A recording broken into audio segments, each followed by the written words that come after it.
Ilia Topuria has perfected boxing for MMA. I'll be breaking down exactly how he perfected boxing for MMA and stick to the end to find out the most important attribute that makes his boxing so dominant. Let's get into it. So there's 3 things that makes Ilia Topuria's boxing the best we've seen in the UFC. And the first one I'm gonna get into is a simple one, but it's the foundation to his success. And that is his stance and his guard. Ilia's stance is pretty much a typical come forward aggressive pressure boxer stance. With this stance, Ilia is heavy on the front foot, which has its pros and cons. Some pros are you could put more power into your punches since you're more flat-footed. Another one is it's easier to use the whole spectrum of head movement since you're more squared up with your opponent compared to a bladed stance where you can't use the whole spectrum of head movement. It's easier to cut off the ring, or in this case the octagon, when you're more squared up and heavier on the front foot, which Ilia is arguably the best at doing so in the UFC currently. In MMA, a big con to that heavy front foot boxing stance is you're easily susceptible to leg kicks to that front leg, but that's a trade-off Ilia is willing to take and has definitely been paying off for him. Now on to the most important part of his stance, which is his guard. But it's not the guard itself, it's how he uses the strengths of each guard to its fullest potential in the correct situations.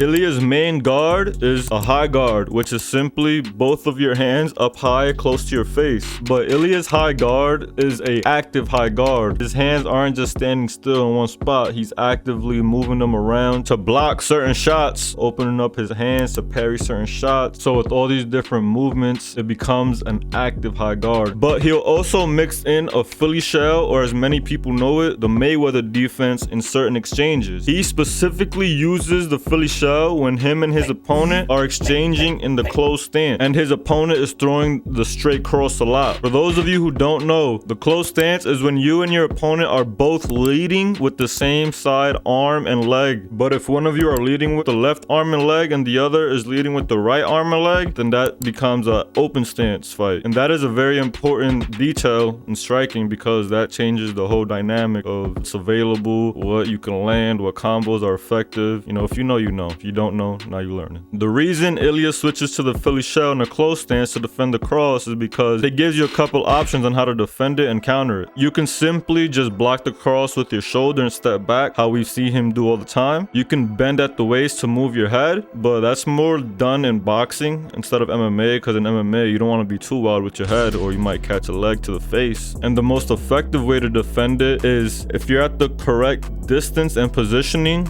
you can roll with the punch as it hits your shoulder and come back immediately with your own straight cross or uppercut because the opening will be there, given the nature of just how the Philly shell works in the close stance. If you know, you know. If you don't know, let me know if you want me to like make a video going deeper into, you know, the Philly shell and different boxing angles and shit. Let me know. In his latest fight against Max Holloway, I noticed Ilia implemented a slightly extended lead hand to his high guard, which comes with some benefits. One benefit is he is occupying space, which helps gauge distance. Another benefit is, since he's occupying that space, he is simultaneously disrupting Max's punching lanes, which makes it harder for Max to land. And it also makes it easier for Ilia to land his own lead hand since it's closer to Max and has to travel less distance. Now, on to the third and most important part of Ilia's foundation, and that is his footwork. Ilia's footwork is truly the key to his success. The first reason his footwork is so key to his success is because of how he uses it for defense. You see, in MMA, since you're using small gloves, it's a lot easier to get through your opponent's guards with punches compared to boxing where you have big gloves. So it's very wise to rely on your movement to defend attacks than it is your guard. So Ilia's footwork is really the backbone of his defense. Another way he uses footwork ties into the second main thing that makes his boxing the best we've seen in MMA, and that is his pressure. Ilia's pressure is phenomenal. There's many things he does to make his pressure so devastating, but it starts with his feet. Ilia is always coming forward and likes to keep the fight in boxing range. This is uncomfortable for most UFC fighters to deal with the fight being at this range the whole night because in the UFC, kickboxing range is usually the norm. And in kickboxing range, the distance is greater, which gives you more time to react and see things coming. But Ilia isn't just walking into his opponent's punching range naively, he is patiently aggressive. You see, he stays on you with his footwork, and once once he uses his feet to get into boxing range, he then starts using his feints to begin the chess match that occurs at high level fighting. With these feints, he starts to disguise his attacks and makes his opponent start guessing on what he will really do. Another important part of his pressure is his head movement. Along with those feints, Ilia constantly keeps his head moving to help evade incoming punches and draw out attacks. His favorite way to use head movement and draw out attacks so he can counter them is by using pre-slips. So he'll tend to lean his head over one way where he knows will entice you to throw a certain punch and come over the top with his own counter punch. But you see, Ilia is extremely intelligent with his attacks because I've noticed he started to implement a very important boxing principle into his MMA. The principle I'm referring to is when you're in the middle of the ring and your opponent is on his back foot using a lot of movement and not standing toe to toe with you, you want to be conservative with your attacks and stick to jabs, crosses, and counter punches to back him up onto the ropes, or in this case, the cage. And once he is on the cage is when you start to unleash your combos with hooks and uppercuts, because since he has no more room to back up, it is extremely difficult to defend those combinations. If you watch Ilia fight, you can see he implements this principle incredibly well. If your opponent is standing toe to toe with you in the middle of the ring, obviously this principle doesn't necessarily apply. But if your opponent is on the back foot and using a lot of lateral movement, it's wise to stick to this principle. So to sum up his fighting style in a nutshell, Ilia uses his feet, feints, head movement, jabs, and crosses to back you up to the cage, and once he has you on the cage is when he starts unleashing combos with vicious hooks and uppercuts. And if you've seen his knockouts, they're all usually when his opponents have their backs to the cage. So with those tactics is how Ilia keeps devastating pressure on his opponents. But now I'm gonna get into the third and most important attribute that makes his boxing perfect for MMA and completes his pressure. That attribute I'm referring to is his dangerous punching power. And he might just be the pound for pound hardest puncher in the UFC currently, and that says a lot because Alex Pereira is still active. Let me know who you think punches harder between them two. I personally think it's Ilia because he's smaller and he's putting out people like he punching like a middleweight or light heavyweight. And he knocked out Max, and if you know anything about Max Holloway, you know that is a crazy accomplishment to achieve. Like, do you know how hard you gotta hit to knock out Max Holloway? No one expected Ilia to knock out Max Holloway. Holloway was known for never getting dropped and being able to take the hardest shot you could throw at him. Like, he's literally known for his chin, and Ilia absolutely put him to sleep. That shit was crazy to watch. Besides the Max KO, he has a bunch of crazy other KOs as well on his record. You see, power is one of those things you're either born with or you're just shit out of luck. But there are a few things you could do to improve your punching power, and here's some things that Ilia does to improve his. The number one most important attribute that contributes to his punching power is his technique. If you watch Ilia fight and then go watch any other UFC fighter fight, the difference in the quality of the punching technique is outstanding. Ilia has the best punching technique the UFC has ever seen, specifically with his hooks and uppercuts. He throws those perfectly. He keeps them short and precise, and he twists his core and his hips into them how you're supposed to generate the most power that he can. And on top of having phenomenal technique, he fully commits to his power punches and throws everything with the intentions of putting you to sleep with it. And like I've said before, he's an extremely intelligent boxer, so when he gets up the fence or gets you hurt, he doesn't go in for the kill all wild and crazy. He does it methodically. You see, Ilia uses high-low combinations very effectively. He will set you up for the headshot by first going to the body, and once he lands on the body, that is then when he throws the kill shot up top. And those are my favorite combinations, and they're the most effective ones because if you land into the body, that will naturally drop your opponent's guard down to protect his body, which then leaves the head wide open. So when you have top tier technique, full commitment on your punches, and God-given power alongside phenomenal IQ, it's no wonder why he's dominating how he currently is. After studying him and breaking down what makes him the best boxer in the UFC, I came to the conclusion he is like the MMA Canelo in the sense of his fighting style. He just keeps the pressure, but it's not a wild, dumb pressure. It's methodical, it's patient. He has good defense behind it. He knows when to back out and reset. He throws everything hard. He keeps that active high guard up and has amazing hooks and uppercuts just like Canelo. Let me know what you think of that comparison. Ilia's been talking about fighting Islam soon. I don't know if that is a wise decision, but with how Ilia's been performing, you can't count anything out from him. Check out my video on what makes Islam the perfect MMA fighter and let me know what you think about that fight.